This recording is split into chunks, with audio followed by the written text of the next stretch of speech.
Hi everyone, welcome back to Sitaram life style vlog. So today వచ్చేసి fish fry and green rice. ఇది Sunday vlog అనమాట actually. So Sunday అంటేనే non veg అనమాట. Every week Sunday non veg తింటాం. So ఎందుకంటే పిల్లలు Sunday ఒకటే holiday ఉంటుంది కాబట్టి సో సండే ఏదో ఒకటి చికెన్ ఆర్ మటన్ లేకపోతే ఫిష్ ఏదో ఒకటి నాన్ వెజ్ చేస్తాము. సో ఫిష్ ఫ్రై అన్నమాట. ఈరోజు కడాయిలో ఆయిల్ కొద్దిగా వేసుకోవాలి, ఎందుకంటే ఫ్రై చేస్తాం కాబట్టి కింద గసి అనేది ఉండిపోతుంది కాబట్టి ఆయిల్ వేస్ట్ అవుతుంది. సో అలానే కొద్దిగా ఆయిల్ వేసుకుంటే సరిపోతుంది అన్నమాట. ఫిష్ అనేది ముందుగానే కట్ చేసిన ఫిష్, దానికి కారం, ఉప్పు, పసుపు, ఒక 2 స్పూన్ అంత ఆయిల్ వేసి బాగా కలిపి నానబెట్టాలి. ఒక 1/2 అవర్ అయితే సరిపోతుందన్నమాట. ఒక అర్ధగంట నానబెట్టిన తర్వాత ఫ్రై చేసుకోవాలి. అలా అయితే కొద్దిగా బ్రౌనిష్ మసాలా అంతా బాగా అంటుకుంటుందన్నమాట. సో చూడండి, 2 or 3 పీస్ చిన్న చిన్న ముక్కలు వేసుకొని వేపుకుంటే సరిపోతుంది. అంత ఆయిల్ వేస్ట్ కాదు, ఎందుకంటే అదేంటి బజ్జీలు వేపుతాం కదా, అలా వేస్తే గిన ఆయిల్ మొత్తం వేస్ట్ అయిపోతుంది. సో అలానే కొద్దిగా ఆయిల్ వేసుకొని ఫ్రై చేసుకోవాలి. ఈవినింగ్ స్నాక్ అయితే తినడానికి బాగుంటుంది, పిల్లలకి బాగా ఇష్టంగా తింటారు ఫిష్ ఫ్రై. సో దీన్ని కర్రీ చేసుకోవాలి. కర్రీ వచ్చేసి ఆనియన్, టమోటా, పచ్చిమిరపకాయలు అండ్ కొద్దిగా కొత్తిమీర. సో ఎందుకంటే గ్రేవీ కావాలి కదా ఫిష్ కర్రీకి. సో ఇది మసాలా పేస్ట్ చేసుకోవాలి.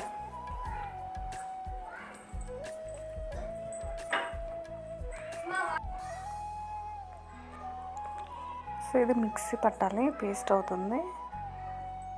కొద్దిగా ఇలా యాలక్కి అండ్ లవంగ, మిరియాలు, పువ్వ మసాలా కోసం.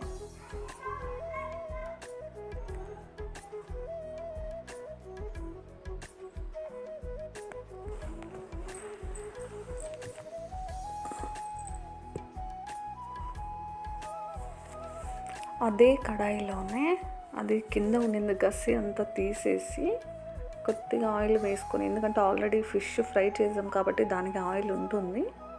సో కొద్దిగా వేసుకుంటే సరిపోతుంది అనమాట. ఎక్కువ ఆయిల్ తిన్నా కూడా అది మదం కొట్టేస్తుంది. సో అలానే కొద్దిగా ఆయిల్ వేసుకుంటే సరిపోతుంది. సో జీలకర్ర, ఆవాలు వేసుకొని మిక్సీకి పట్టిన పేస్ట్ ఇది వేసుకొని బాగా వేపాలన్నమాట. ఎందుకంటే పచ్చ వాసన పోతనే తినడానికి బాగుంటుంది, లేకపోతే తినేటప్పుడు అది పచ్చి స్మెల్ అన్నది వస్తుంది. ఎందుకంటే ఆనియన్, కొత్తిమీర, టమాటో కదా. సో అది మొత్తం పచ్చ వాసన పోయేంత వరకు బాగా వేపాలన్నమాట. మ్యాక్సిమం 5 or 10 minutes బాగా ఫ్రై చేసుకోవాలి దాన్ని. తగినంత సాల్ట్ అండ్ పసుపు, తగినంత కారం, ఫుడ్ కలర్ కొద్దిగా, కాశ్మీర మిర్చి అని ఫుడ్ కలర్ కొద్దిగా లైట్గా, గరం మసాలా, ఇది కొబ్బరి పొడి, సో ధనియాల పౌడర్, ఇది ఫుడ్ కలర్ లాస్ట్కి, కాశ్మీర పౌడర్ బాగుంటుంది చూడడానికి, కొద్ది కలర్ వస్తుంది అనమాట. జస్ట్ లైట్గా వేసుకోవాలి అంతే. అదంతా వేసుకొని బాగా కలుపుకోవాలి.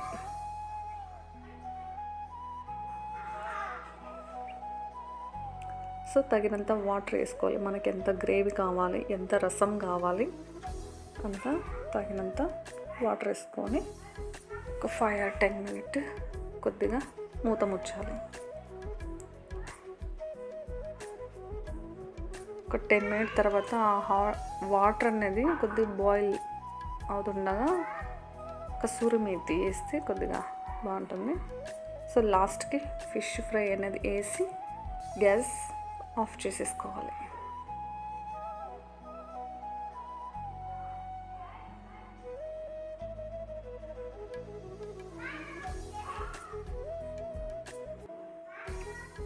కొద్దిగా ధనియా పత్తా, కొత్తిమీర,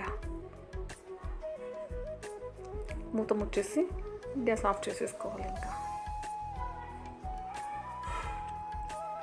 సో ఇది వచ్చేసి రైస్, గ్రీన్ రైస్ అన్నమాట, దాని కాంబినేషన్.